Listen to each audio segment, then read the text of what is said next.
Hello, people. This is Mac coming at you today. Another beautiful day with some little talking points here regarding our President Joe Biden. I never quite figure out why blacks seem to love the Democratic Party and Joe Biden so much. I mean, I know that we have to vote for somebody. We either voted for Biden or we voted for Trump. But we've been voting for the Democrats for a long time. And I'm not here to advocate whether we should vote for Republicans or not. I'm going to be like what I've heard some of the other esteemed speakers have said in the past, that maybe we should have our own political party. And because strength and unity brings about a lot of things, Rather than being divided up, we can work as a group. But and maybe that will happen one day. But we got to start making it a possibility now. I've heard that Joe Biden has made a lot of racial comments towards blacks, Hispanics, and Indians, in particular blacks. Well, we do know that in recent years, while he was running for president, he told one YouTube host, well, if blacks don't vote for him, then they're not black. As if though all blacks are monolithic. I mean, if he was offering something. I don't know anything that Joe Biden was offering or anything that he's done in the last 2 years that benefits blacks as a whole. He's not for reparations. If he is, I haven't heard anything about that. Not coming from him or anybody else for that matter. But I don't want to go into all the litany of comments, racial comments that President Biden has made in his lifetime. But I do want to go into some action that he has taken in his lifetime. And that particular action is, first of all, we had a Jim Crow era. For those who don't know what a Jim Crow is, that simply means that there was segregation after slavery all the way up through the 60s. And during that time period, blacks were killed, they were hung. I think there was over 5,000 hangings of black men during that time period. That time period was about 73 years, somewhere, give or take a few. Blacks could not have any type of positions or businesses that were competitive with white businesses. And they were, in many cases, required to sign contracts to work on farms, to work for the white man, so that no other white man could entice them to come in for better wage to come and work for them. And during this time period, there was black codes that first started out after these emancipation was rendered. And these black codes first started in South Carolina and Mississippi, where they kept blacks in slavery even though they've been freed. And during this time period, if blacks were standing on a corner talking to one of his friends, they could be arrested for vagrancy. They had these type of laws there. Loitering. Anything that was laws that not applicable to anybody else, but they were applicable to blacks. So blacks could be arrested, put in jail, locked up, and then once they are locked up, and they are sent and sold out to the farmers to do labor, free labor. So there was really no freedom during that time. You know, one of the things about that time period is that the Freedmen Bureau had established that blacks could get 40 acres and a mule. But Andrew Johnson, who was the Democratic president, who was on the same ticket with the Republican president, Abe Lincoln, after Abe Lincoln was assassinated, then Johnson became the president. And he was also a former slave owner, I believe out of Tennessee. And he rescinded everything there was. There was governors, there was military governors that had been set up by the Freedmen Bureau, where the military controlled the different states. They had military governors in each of these states that were military. And they made sure that everything, that the blacks got what the food to eat, they were taken care of, and they were supposed to get the 40 acres and a mule. But that never came to fruition because when Johnson, he rescinded all of that. And he gave reparations during that time period back to the landowners and gave them all the land back as well. And that's when all of these black codes came out and other things. But there was a Reconstruction era during that time.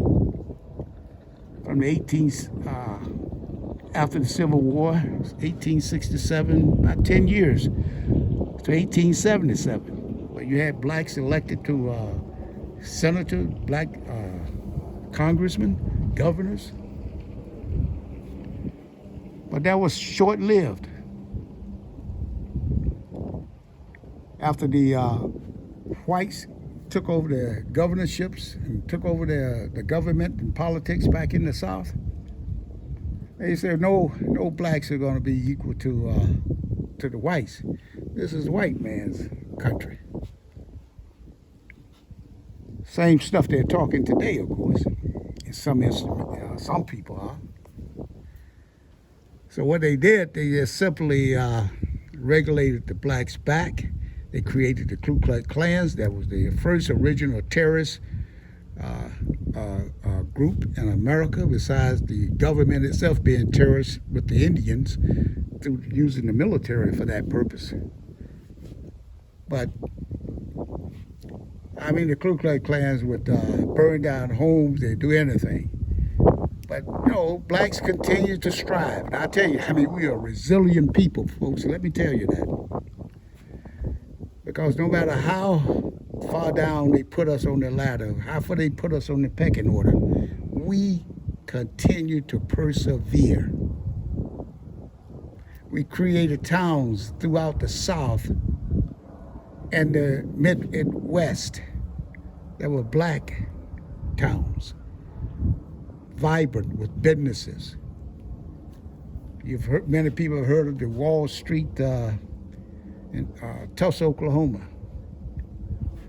Atlanta, Georgia. Oh, that was burned down too. A lot of people don't know that. Oh, in North Carolina, there was a town that was burned down. You had Rosewood in Florida, I believe. And you had many other towns where blacks were very business oriented and working hard.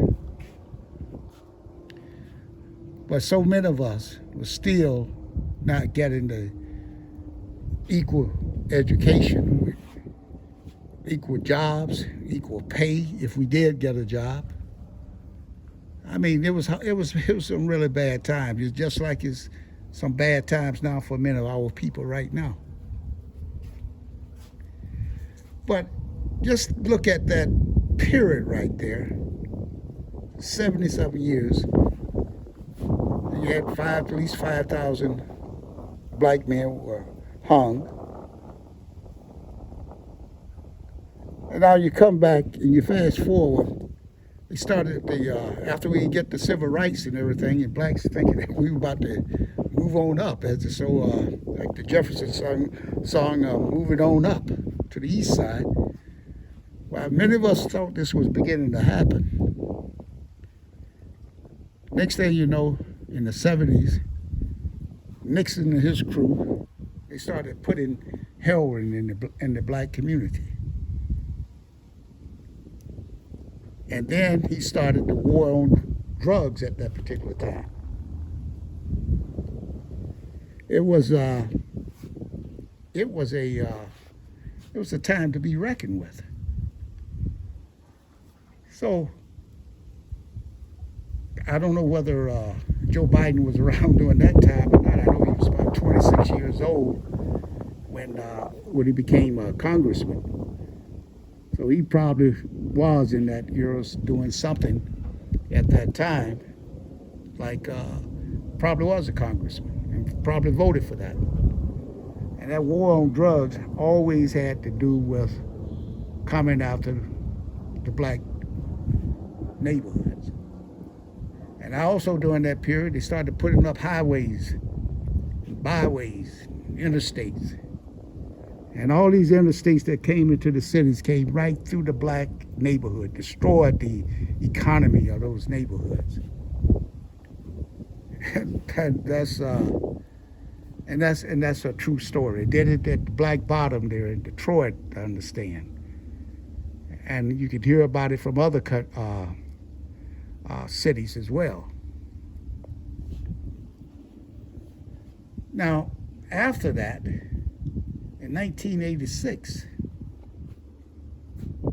Reagan deregulated television, movies, music.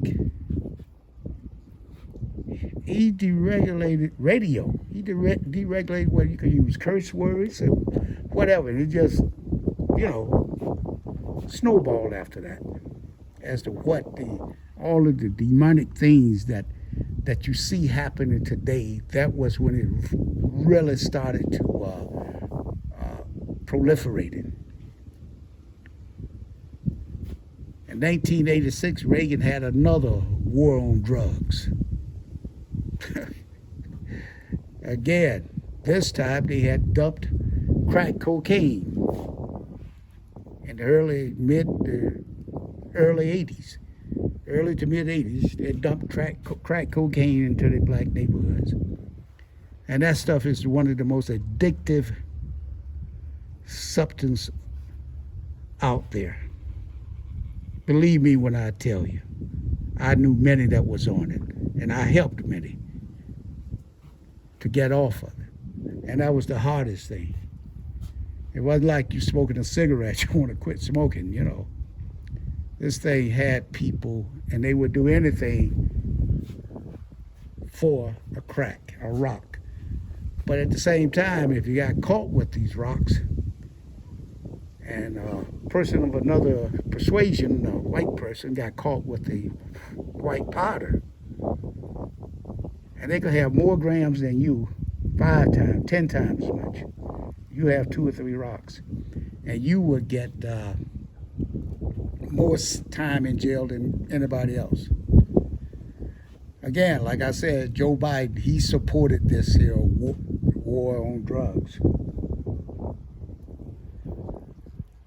So that's when the rap came out. When all this rap with the drugs and the rap and all the dealings and everything going on, because you got to remember, many of the blacks in these inner cities, they didn't get the education that they needed. So what they do, they got out there, they dealt with drugs. And that became a thing in the neighborhood. It was made available. You think, how many blacks do you know that know how to to cook and make crack cocaine came up with that idea. Well, I'm not going to go into the history of that part, but anyway, that's when you start having a lot of problems. You had the rappers come out, the gangster rappers, and they came out with all their drugging lyrics and killing lyrics and denigrating lyrics on the women and the black people. I mean, the N word became so predominant that everybody use it. Even today, I hear white boys, teenage white boys using it, and younger, because it's in all the lyrics. You put it out there. You made it popular for everybody to use it. So don't get upset when somebody call you one. They don't tell me if one black call you, you don't get upset. But when the white person calls you, you all upset. You get and you got the people that control that industry, making all the real money. They the one to keep taking these ignorant people and putting them out there and say, hey, make this stuff like that. I had heard one big time record producer owner state that he's no role model for anybody kids. I mean, what kind of attitude is that, right? So many of us got the same fault. But anyway, in the early 90s comes around. Here you got the police and everything. They're out there cracking people's heads as usual, blacks in particular. So you came up with the 1992. You had Bill Clinton became the what some people call the first black president. I don't know where they get that idea from, because he could blow a saxophone, I guess. But anyway, during that time period, he came out. Joe Biden came out and said, "Hey, look, we're gonna make a crime bill." 1994 crime bill that was sponsored by Joe Biden, working with the Clintons. And his cohort, Hillary Clinton, called the blacks thugs and predators, super predators, she called them. But I mean, it was all set as stage. It all came from the powers that be, with their pushing the rappers to produce all of this denigrated and satanic music that's out there today. But Biden, people forget, he sponsored that bill. And what happened? You think blacks didn't really get punished more after that came out? Oh yeah, they did. There was a lot more killings of blacks too. I guess from 1980 to 2018, and we're talking about 30-something years right there. Maybe 32 years. There were 9,000 killings by the police of blacks.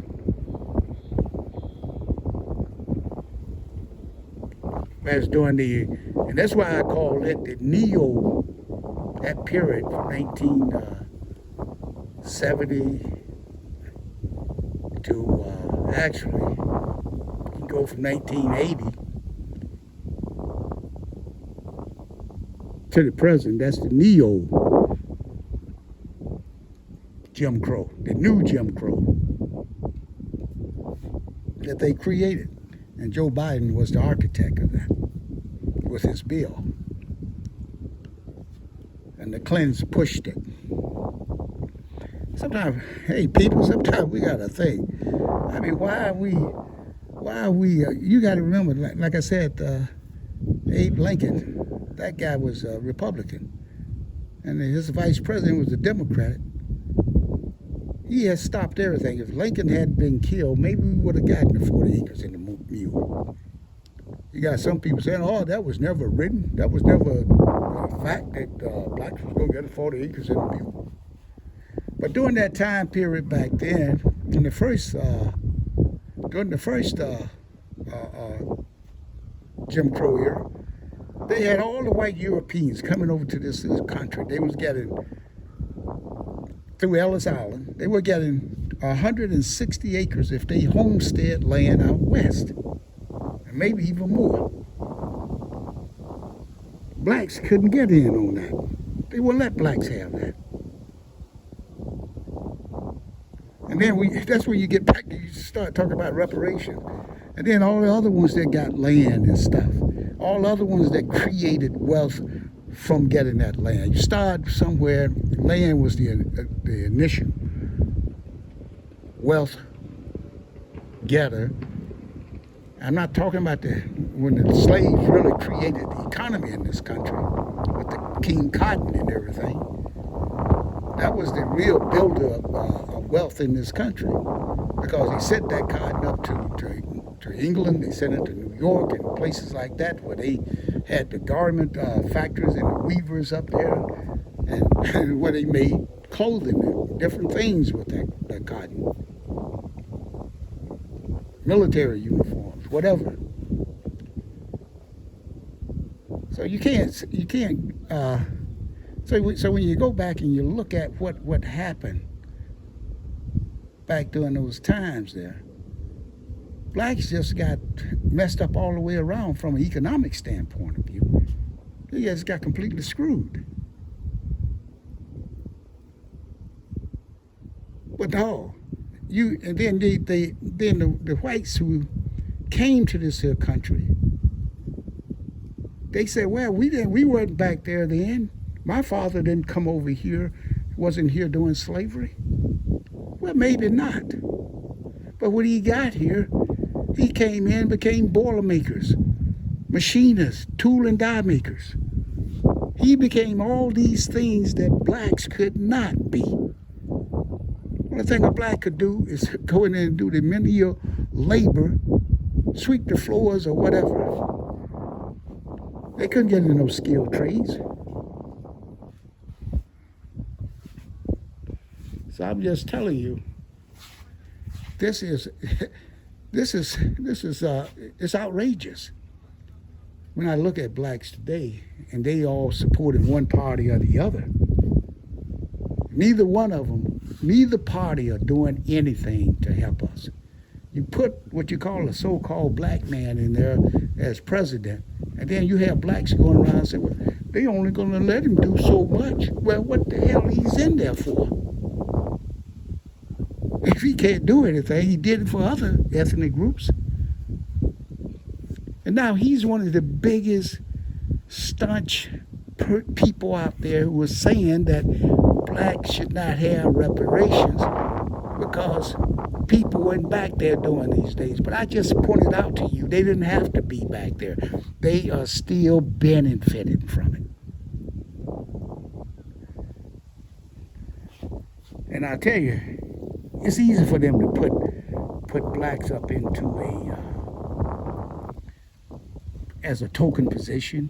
I mean, not to say they're not qualified now, but they're only gonna put so many in there. You know, in that particular arena. I'm gonna do another story, video on that to show you how how blacks in these corporations out here.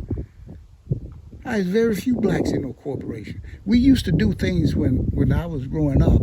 If people didn't let us give us some respect in the stores or anywhere, buses or whatever, they let us have dignity. And you know what we did? We boycotted. And just like right now. That's another story too. Just like right now with you take with Kanye West. Why are we still buying Adidas? Like with Kyrie Irving. Why are we still buying Nikes? I mean, you heard what these people say. Now with Nike, you got a black guy who's the president CEO of Nike division Converse.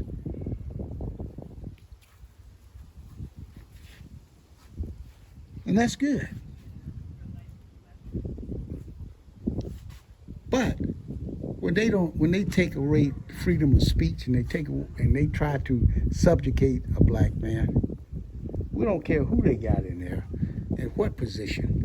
We should be boycotting them.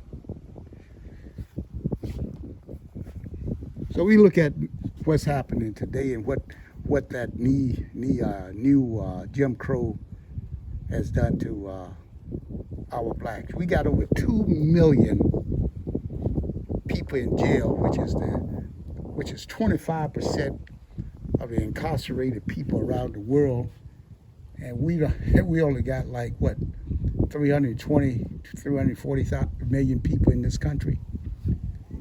We got way more than India, who has 1.4 billion. Russia comes behind us second, and they are less than a million people.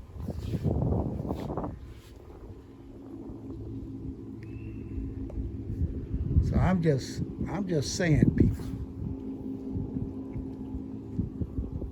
that we out here in love with the Democratic Party. We're in love with this Joe Biden.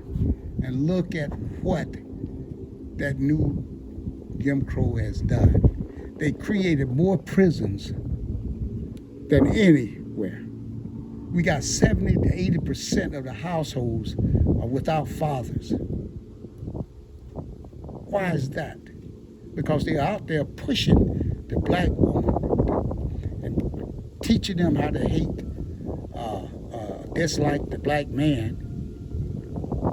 You got Goldman Sachs out there coming up with $10 million funds for black women. Like they just forgot about the black men, if they wanted to do something to help the race, You got people saying things like, hey, we can bring the Syrians over here. One governor up in Michigan said that. And we could put them in the city of Detroit. Bring 100,000 over here. We could give them all high-tech jobs. I'm thinking to myself, if you got 700,000 people, black people living in Detroit, you can easily get 100. Why don't you give them education and training to do the high-tech jobs? You can't come up with this here lame excuse. Oh, they can't do it. That'd be another racist statement right there.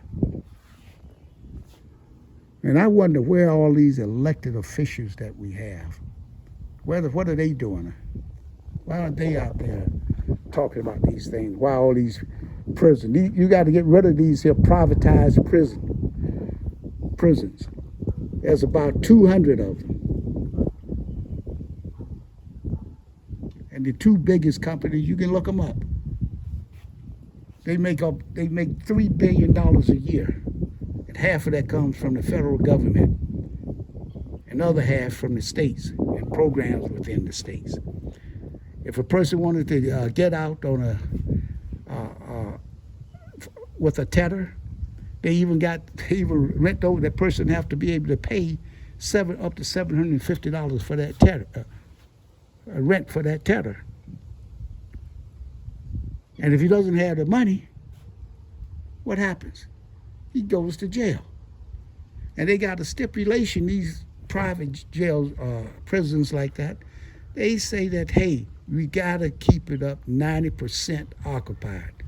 If it falls below that, then you have to pay a certain amount of money. So the incentive is to go out there and round up guys hanging around on the corner, just like they did back with the black codes right after Slavery, emancipation. Proclamation, emancipation. So now Joe Biden has created all of this here, and we all here still voting for him. He's not trying to do anything. He got the bullet pulpit. What is he trying to do to get rid of this here system? Oh, he's going to let out all the marijuana users.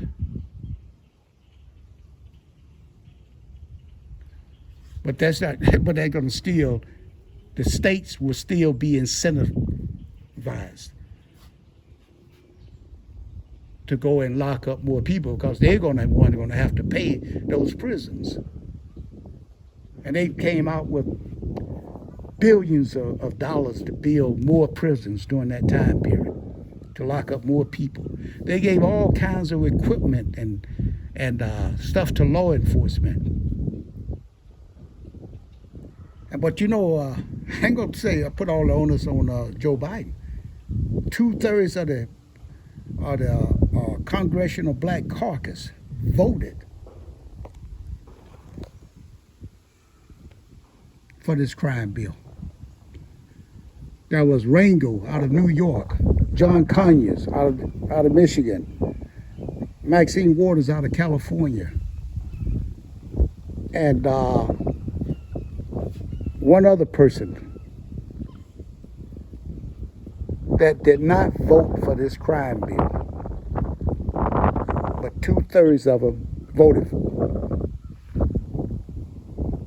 Clyburn, I believe that's his name, out of South Carolina, congressman. He made the statement that yours truly voted for it because we needed it. True enough, we needed policing in the cities, but we didn't need occupied armies in there and what they've done. It is just it's unreal.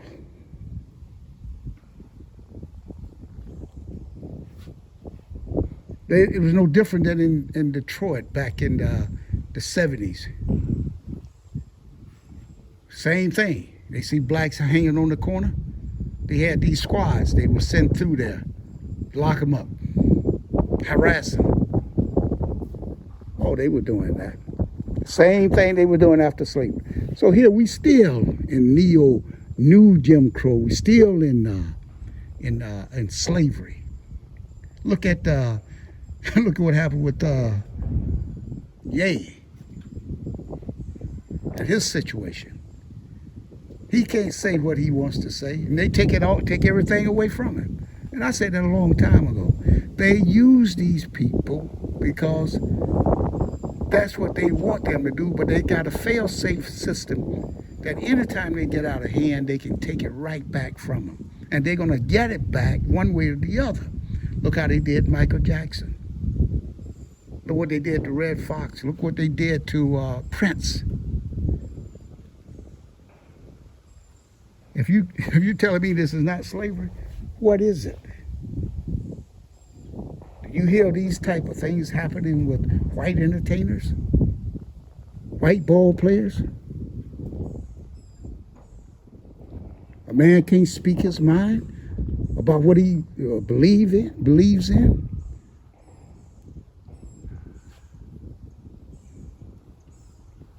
And they're going to continue to, as long as they've got these privatized prisons out here, they're going to continue to locking up our young people and people, period.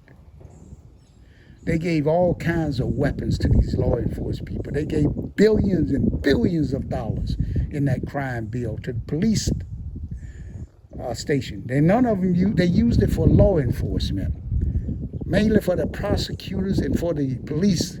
They didn't use any of that money for rehabilitation or for mental health, to help those people out there. If somebody out there, you see something might be wrong with a person out there, what do? They lock them up. They don't go and try to seek help for them. If they're using drugs, do you think they're going to try to put them into a rehab? No, they lock them up.